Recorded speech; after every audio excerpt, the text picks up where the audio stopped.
बुआ कल मेरे कैंपस आओ ना, राज ने कल फ़ोन कर कहा था। रात छुट्टी है तो तू ही आजा घर पर, मैं भला तेरे कैंपस में आकर क्या करूँगी। मैंने टालने की भरसक कोशिश की थी, पर राज के सामने एक न चली। आओ ना बुआ, एक ज़रूरी यानी बहुत ही ज़रूरी बात है और उसके लिए तुम्हारा आना बहुत आवश्यक है। अच्छा, कैंपस तुम्हें दूर लग रहा तो सीपी में आ जाओ, शाम 5 बजे लगभग। मैं क्लास के बाद वहाँ पहुँच जाऊँगा। थोड़ी देर हो तो लौट मत जाना, और हाँ, प्लीज़ फूफा जी को मत लाना, अकेले ही आना। राज मानो हड़बड़ी में अपनी बातें कहे जा रहा था। और हाँ बुआ, अब मम्मी को अभी के अभी रिपोर्ट मत कर देना, ये हमारा सीक्रेट रहेगा। यानी मामला कुछ तो गड़बड़ है, जो राज बाबू से मिलकर ही पता चलेगा। मैंने अच्छे बच्चे की तरह उसकी सभी बातों को मान लिया और कैब कर सीपी जाने को निकल पड़ी, ताकि 5 बजे तक पहुंच ही जाऊं। राज मेरे इकलौते भाई का एकमात्र बेटा, जो दिल्ली में एक प्रतिष्ठित कॉलेज में इंजीनियरिंग के एक फाइनल ईयर का छात्र है, जिसका एक बड़े पैकेज के साथ प्लेसमेंट हो चुका है। बहुत महीनों के बाद उसका इस तरह चहक कर बात करना मुझे भी पुलकित कर गया। मैं भी खुद को रोक नहीं पाई उस कतरा भर खुशी की किरण को अंजलि में भरने के लिए। मैंने ज़्यादा दिमाग भी नहीं लगाया कि क्यों बुलाया होगा उसने मुझे। अच्छा बुरा जो भी कारण हो, अब बुरा घटने की आशंका से डर लगना खत्म हो गया है। किस्मत को समझ लेना चाहिए कि हद से ज़्यादा सताने से डरने की हद समाप्त हो जाती है एक सीमा के बाद। पिछले 2-3 सालों से राज परेशान ही रहा है। उसके हॉस्टल आने के बाद पहले उसके मम्मी पापा की आपसी मनमुटाव की भनक, और फिर पापा की बिगड़ती तबीयत और उनका जाना। घर पर अतिरिक्त स्नेह सुरक्षा में पला बड़ा मेरा भतीजा हॉस्टल आते ही हकीकत की धरातल पर हिचकोले खाने लगा था। पहले हॉस्टल में एडजस्टमेंट में दिक्कतें आईं और बाद में घरेलू फ्रंट पर भी। पिता को खोने के गम से उबरा भी नहीं था कि कैंपस में प्लेसमेंट की हलचल शुरू हो गई। वो तो भतीजा मेरा काफ़ी इंटेलिजेंट है कि उसकी अच्छी सी कंपनी में नौकरी लग गई, वरना जिन हालात से वो गुजर रहा था वो बड़ा ही अवसादपूर्ण रहा था। इस तरह आज उसका चहकना मेरे मन में भी सुरीली तान सी छोड़ गया। उस तान से ताल मिलाती मैं भी कुछ अच्छा सा पहनकर निकल पड़ी। मेरे मायके का इकलौता चिराग राज, उसको देखकर हृदय में मानो खून बढ़ जाता है। कुछ महीनों से जब भी हम मिलते, एक दूजे से आंसू छिपाने के चक्कर में बातें नहीं कर पाते, नज़र नहीं मिला पाते। भाई ना सही, कम से कम सौभाग्य से उसकी निशानी तो है।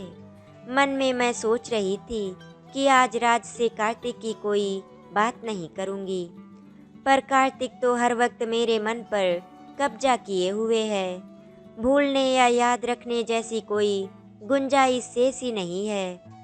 कार्तिक मेरा जुड़वा भाई, उसके जाने के बाद से जिंदगी कभी पहले जैसी नहीं रही। कैब सिग्नल पर अभी रुकी हुई थी, पर मन गतिमान था। भाई को गुजरे कोई 1.25 साल हुए होंगे, पर हम तो उसके गुजरने के कुछ पहले से ही शोक निमग्न हो गए थे। उसके पहले तो हम खुश थे जब मौसी की बेटी की शादी में हम सब मौसेरे ममेरे भाई बहनों का मेला लगा था। हम बहुत खुश हुए थे। कभी साथ साथ एक आंगन में गर्मियों की छुट्टियां बिताने वाले हम सब देश विदेश में अपनी अपनी दुनिया में मगन रहते हैं। शादी ब्याह जैसा मौका तो बहाना हो जाता है मिलने का, अपना बचपन फिर से जीने का, अपने भाई बहनों के चेहरे पर वक्त की कलाकारी देखने का। नेहा की शादी की आपाधापी में भी सबने नोटिस किया कार्तिक के लड़खड़ाते कदमों को, उम्र से अधिक बुढ़ाते चेहरे और सुस्ती को। सबको हमेशा हंसाने वाला, सबका मजाक बनाने वाला कार्तिक इस बार खामोश सा बस सबको निहार रहा था। मानो वहाँ होते हुए भी नहीं था। हाँ, इस बार हंसी मजाक की जिम्मेदारी उसकी जगह उसके बेटे राज ने उठाई हुई थी। अपने नए नए स्टाइलिश कपड़ों में हमेशा की तरह मेरा भाई सजीला दिख रहा था। मैंने उससे अकेले में एक बार कहा भी, क्या बहुत डाइटिंग कर रहे हो जो सूखते जा रहे हो? वो मुस्कुराता हुआ बोला, मैंने डाइटिंग कर खुद को मेंटेन किया है, मुटल्ली रिया जल मत। फिर देर तक मैं उसके साथ उलझी रही कि मैं मोटी नहीं। संगीत वाले दिन जब सब भाई बहन स्टेज पर एक साथ डांस कर रहे थे, तो उस दिन नानी का आंगन मानो डांस फ्लोर बन गया था। वो खुशी अप्रतिम थी। लाख दोस्त हों पर अपने तो अपने ही होते हैं, और अपनों की संगत सबसे प्यारी। कार्तिक बार बार स्टेज से उतर जाता और एक कुर्सी पर निढाल सा बैठ जाता। मैं देख रही थी, मेरी भाभी नायरा बार बार उसे खींच कर लाती। दोनों को एक साथ नाचते देख खुशी से मेरी आंखें नम हो गई थी। वैसे भी मुझ जैसे इमोशनल फूल लोग सुख दुख दोनों में आंसुओं से ही प्रकट करते हैं। शादी वाले दिन उससे कुछ विशेष बातें नहीं हो पाई, और अगली सुबह कार्तिक और नायरा की फ्लाइट थी। हम सब रात्रि जागरण के बाद सोए ही थे, तभी वे दोनों जबलपुर के लिए निकल गए थे। एक झटके के साथ टैक्सी चल पड़ी। ग्रीन सिग्नल हुआ। मेरी तंद्रा टूटी। नेहा की विदाई के पश्चात यादों की भर भर गठरियां लादे हम सब विदा हुए। ऐसे पारिवारिक मिलन एक नई स्फूर्ति, एक नव शक्ति का संचार कर जाते हैं। अपनों के होने का एहसास अद्भुत होता है। राज और मैं उसके फूफा साथ ही फ्लाइट से दिल्ली लौटे। लौटते समय राज कुछ अनमना और उदास सा दिख रहा था। मुझे लगा कि छोटा ही तो है, मम्मी पापा से अलग हो हॉस्टल जाने के नाम से उदास होगा। उदास ना हो बच्चा, मैं तो शहर में ही हूँ। गर्मी की छुट्टियों में तो जबलपुर जाना ही है। मैंने भतीजे के बालों को सहलाते हुए कहा। बुआ, आज सुबह जबलपुर जाने से पहले मम्मी पापा में बहुत झगड़ा हुआ। मैं भी उसी कमरे में था। मुझे मम्मा के लिए बहुत बुरा लग रहा। अब वे पूरे रास्ते रोती हुई गई होंगी। कल कितनी खुश दिख रही थी, और आज? राज रुआसा होकर बोला तो एक क्षण को मैं काँप गई। फिर सिर झटकते हुए मैंने कहा, अरे सबके मम्मी पापा में झगड़े होते हैं। एयरपोर्ट जाने के रास्ते में सुलह भी हो गई होगी। कहने के तो मैंने कह दिया, पर राज की मुख मुद्रा मुझे कुछ चिंतनीय लगी थी। टैक्सी फिर किसी सिग्नल पर रुक गई थी। ब्रेक के झटकों ने वर्तमान में लाकर एहसान कर दिया। उफ, क्या करूं कार्तिक, तुम कभी दिमाग से जाते ही नहीं। उसका जाना मुझे बेहद खला था। माँ की कोख से साथ था हमारा। ऐसा लगता है मानो किसी ने मेरे तन से मांस नोच दिया हो। तुम हमें बिलखता छोड़ कर चले गए। आज तक विश्वास नहीं होता। नायरा तो अब तक सहज नहीं हो पाई है। उससे बातें करने में डर लगता है, क्योंकि उसकी रुदन की बाढ़ से मेरी नकली हिम्मत जल्द ही टूटकर बिखर जाती है। फिर हम दोनों के धैर्य की नैया डूबने लगती है। भाई बहन से ज़्यादा हम दोस्त थे।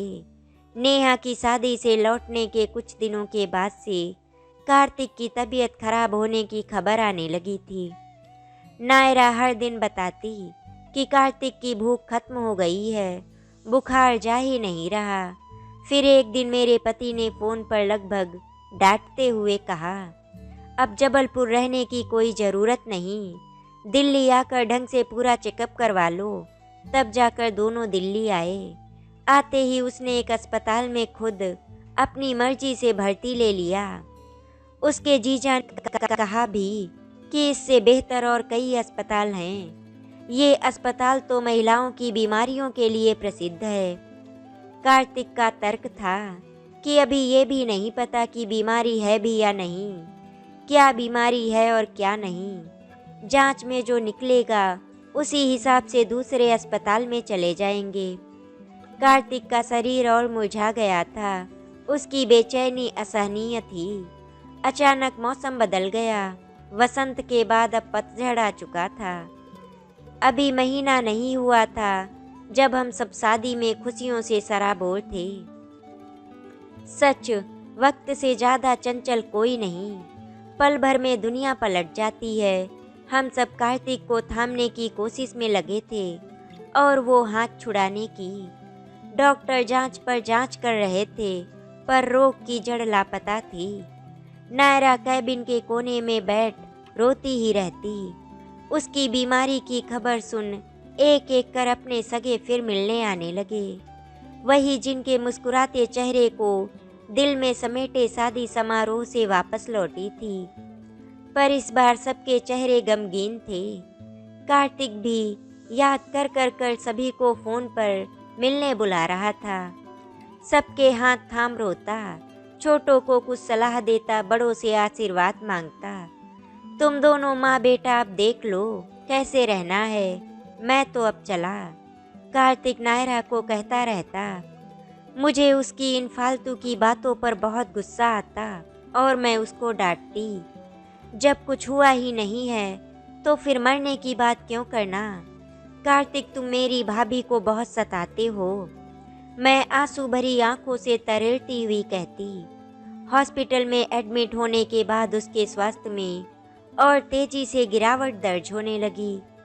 कभी अचानक दर्द तो कभी एलर्जी, कभी कोई इन्फेक्शन तो कभी बुखार। भूख तो बहुत दिनों से लगनी बंद थी। शरीर सूखता जा रहा था और उसकी कमजोरी एवं बेचैनी बढ़ती जा रही थी। उस दिन नायरा को जबरदस्ती घर भेज दिया। दिन में भाई के सिरहाने बैठी थी मैंने देखा वो सुबक रहा है। क्या हुआ कार्तिक, क्या कहीं दर्द हो रहा है, मैंने घबराते हुए पूछा। उसने मेरी हथेलियों को थाम लिया। उसके ठंडे पन्ने मेरी रीढ़ को सिहरा दिया। दीदी, मुझे अब नहीं जीना है, बहुत जी चुका। मैं उससे 2 मिनट बड़ी थी। कभी कभार विशेष अवसरों पर ही उसने मुझे दीदी कहा होगा। मैं बिल्कुल चौंक कर उसके निस्तेज हो चुके चेहरे को देखने लगी। वो मानो वहाँ होते हुए भी नहीं था। चमकता चेहरा स्याह पड़ चुका था। दीदी, उसके बिना अब और नहीं जी पाऊंगा। सालों साल मैंने उसके बिना जीकर देख लिया। अब मैं उसके पास जाना चाहता हूँ। अब और बस ठीक है का झूठा मुखौटा लगाकर नहीं जिया जाता। पापा ने जो कहा मैंने माना। उनकी खुशी के लिए 22-23 वर्ष मैंने एक धर्म की तरह गृहस्थी का पालन किया। नायरा को कभी अंतर्मन में उतार ही नहीं पाया, क्योंकि मन न हुए 10-20। मेरा मन तो सदैव आबाद रहा अनुपमा की याद में। पिताजी ने अनुपमा को मेरे जीवन से अलग भले कर दिया, पर वो वास्तव में कभी अलग नहीं हुई। अब मन, मानस और मस्तिष्क में निकलने के दरवाजे नहीं होते हैं। हमारे पिताओं ने हमारे शरीर भले दूर दूर रखे, पर हमारी आत्मा तो वर्षों पहले एक हुई थी। उन्हें जुदा नहीं कर पाए। मुझे अब उसके पास जाना है। मैं अब और अपनी आत्मा बगैर नहीं रह सकता। कार्तिक बुदबुदाते कहे जा रहा था। मैं हतप्रभु से उस सुनामी के वेग को महसूस कर रही थी जो अब तक उसके सीने में थी। वर्षों पहले पिताजी ने उसके साथ ही पढ़ने वाली अनुपमा से उसे विवाह की अनुमति नहीं दी थी और अपने दोस्त की डॉक्टर बेटी नायरा से उसे शादी के लिए बाध्य किया था। वो बीता वक्त धृष्टता के सामने आ खड़ा था। कार्तिक का वो गिड़गिड़ाना, पिता के पैरों पर गिर जाना, सब याद आने लगे थे। अनुपमा वैसे कोई अनजान थोड़े न थी। हम तीनों स्कूल के ज़माने के दोस्त थे। फिर कार्तिक और अनुपमा ने साथ ही इंजीनियरिंग की पढ़ाई की थी। जान पहचान दोस्ती कब प्यार में बदल गई, शायद दोनों ही जान नहीं पाए। ऐसा नहीं कि मैंने कोशिश नहीं की थी, पर हमारे पापा और अनुपमा के पापा ने बच्चों के प्यार को अस्वीकार कर आपसी खुन्नस निकाली। काश माँ जीवित होती हमारी, तो शायद कार्तिक के मन को पढ़ पाती और पापा को समझाती। बच्चों की छोटी बड़ी मांग पूरी करने को तत्पर पिता शादी जैसे विषय पर अड़ियल टट्टू बन बैठे। नतीजा, कार्तिक आज तक कभी पूरी तरह खुश नहीं रहा। मैं हतप्रभ उसके दिल के उद्गारों को सुन रही थी। वर्षों पुरानी ये फांस इतनी गहरी धसी हुई थी मेरे भाई के हृदय में, ये सोचकर ही अजीब सा लग रहा था। पर कार्तिक वहीं रुका रह गया, इसका भान न हुआ कभी। मुझे कार्तिक के ब्याह की याद आने लगी। कैसे परकटे पक्षी की तरह वो तड़प तड़प रोया था जब पापा ने नायरा के पापा संग सारी बातें फाइनल कर कार्तिक को आदेश दिया था कि वो उससे मिल ले। आज का बच्चा होता तो शायद फांसी लगा ली होती या विद्रोह करता, पर तब शायद बच्चे माता पिता के आगे घुटने टेक ही देते थे, अपनी जिंदगी उनकी अमानत मानकर। पर ये अमानती जीवन कार्तिक को रास न आया।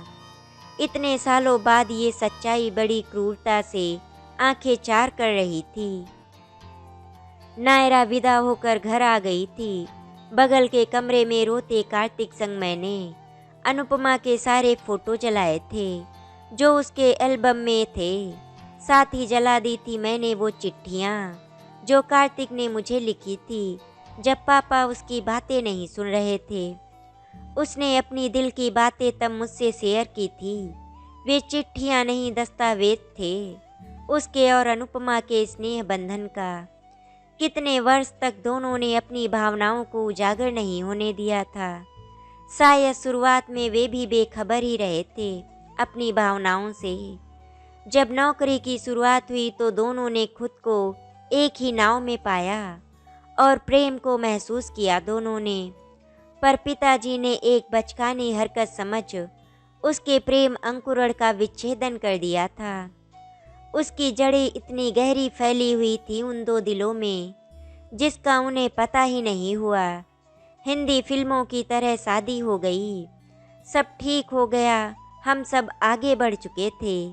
एक आध अवसरों के अतिरिक्त मैंने कार्तिक को कभी फिर अनुपमा को याद करते नहीं देखा।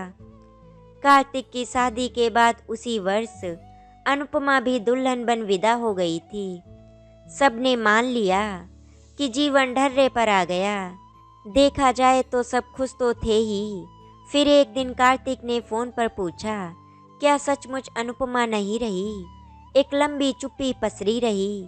यानी भाई आज भी उसकी खबर रखता है। हाँ, सचमुच वो बेटी के जन्म के वक्त ही गुजर गई। मैं गई थी कार्तिक उसके घर। चलो, जो होता है अच्छे के लिए ही होता है। कितनी कम उम्र लिखा कर लाई थी, वरना आज ये मातम हमारे घर मनता। मैंने अनुपमा की मौत को ज़्यादा तवज्जो ना देते हुए कहा, वरना दर्द की अनुभूति गहरी ही थी।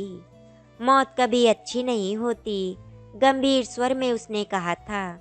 मैंने तो कार्तिक को ये बताया ही नहीं था कि उसके घर जाने पर उसके पति ने मुझसे क्या पूछा था। ओह, तो आप ही रिया हैं, अनुपमा की बचपन की सहेली। क्या वो शुरू से ही ऐसी थी, जिंदगी के प्रति उदासीन? जाने मुझे हमेशा क्यों लगता है कि वो जिंदगी से खुश नहीं है। हमेशा लगता मानो खुद को जबरदस्ती धकेलती जी रही हो। सोचा कि मातृत्व के बाद शायद वो खुश रहने लगे, पर एक कर्तव्य की तरह इसे भी निभाकर वो चली बसी। डॉक्टर भले अत्यधिक रक्तस्राव कारण कहे, पर मुझे लगता है उसकी रूह को मुक्ति मिली। ऐसा क्यों कहा धीरज ने? क्या वो शादी के बाद खुश नहीं थी? क्यों ऐसी बेजार सी हो गई थी अनुपमा? उसके पति से इन बातों को सुन मुझे संशय सा हुआ था कि अनुपमा शायद कार्तिक संग अपनी दोस्ती भुला नहीं पाई थी, वरना वो तो एक खुश मिजाज लड़की रही हमेशा। अनगिनत लम्हे आंखों के समक्ष गुजर गए जो मैंने कार्तिक और अनुपमा ने बचपन से साथ गुजारे थे, हंसते खिलखिलाते चिल्लाते मुस्कुराते हुए। चलो, अच्छा है कार्तिक जीवन में आगे बढ़ गया। अभी 2 महीने पहले ही तो मैं बुआ बनी थी। एक बार मन ने फिर संशय का फन काढ़ा था उस वक्त, पर दिमाग ने झट उसे अनगिनत उदाहरणों से कुचल दिया। दिमाग यूं ही दिल की बातों को झुठला व्यक्ति को दुनियादारी का मुखौटा पहना देता है। मैंने उसके पति धीरज को कुछ कहा तो नहीं, बस डबडबाई आंखों से हार तले उसके बड़े से चित्र को मन में भर लौट आई। हमेशा के लिए यादों की किवाड़ पर कुंडी लगा दी। सारे रास्ते लौटते मैं यही सोचती रही, पापा ने बिल्कुल सही किया। भले जबरदस्ती ही कितनी कम उम्र लिखा कर आई थी अनुपमा। नायरा हर तरह से एक अच्छी बहू, ननद, माँ, डॉक्टर सब साबित हुई। पत्नी धर्म भी तो निभाया ही, पर एक अच्छी पत्नी बनने की राह पूरी तरह मुकम्मल नहीं कर पाई। अब यदि पति कार्तिक जैसा रहा, जिसने अपने प्रथम प्रेम की यादों को सर्वदा हृदय में पुष्पित ही रखा, तो वो दिल में पग धरे भी तो किस तरह। यही वो तनाव था जो कार्तिक और नायरा की गृहस्थी में मुझे हमेशा महसूस तो होता, पर एक आशंकित मन की सोच मान में झुठलाती रहती। कार्तिक की आवाज़ किसी गहरे कुएं से आती प्रतीत हो रही थी। वो बार बार अब एक ही बात कह रहा था, हमारे पिताओं ने हमारे शरीर भले दूर दूर रखे, पर हमारी आत्मा तो वर्षों पहले एक हुई थी। उन्हें जुदा नहीं कर पाए। मुझे अब उसके पास जाना है। मैं अब और अपनी आत्मा के बगैर नहीं रह सकता। कार्तिक चुप हो जाओ, नायरा या राज सुनेंगे तो क्या हाल होगा उनका। मैंने उसके मुंह पर अपनी हथेली रख दी। दीदी, इसी अस्पताल में उसने अपने आप को आज़ाद किया था। उसने बरसों मेरा इंतज़ार किया है। अब मैं उसे और अकेले नहीं छोड़ सकता। मुझे जाना ही होगा। मेरी हथेली को पकड़ अब वो मानो जिद कर रहा था। फिर मानो छत की तरफ देखते वो भावना शून्य सा हो गया। उसका ये रहस्योद्घाटन कि अनुपमा ने वर्षों पूर्व इसी अस्पताल में अपनी अंतिम सांसें ली थी, अब मुझे अत्यधिक विचलित करने लगा था। प्रेम के किस रूप की मैं साक्षी बन रही थी। तभी कार्तिक को देखा। वो बेड के पास की खिड़की के पार शून्य में देखता मुस्कुरा रहा था। मैं पसीने से लथपथ हो गई।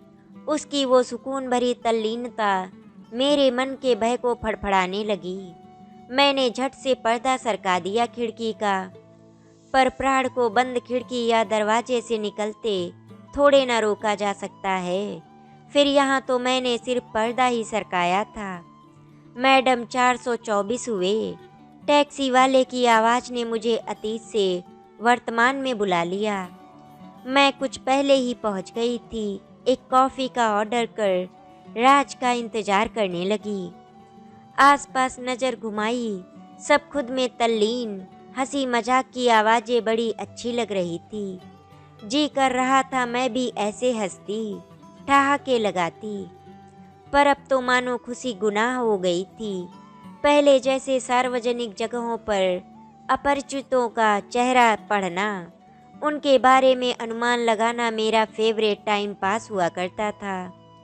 यूं ही फिर नजरें दौड़ाने लगी कि मुख्य द्वार से घुसती मुझे वो दिख गई।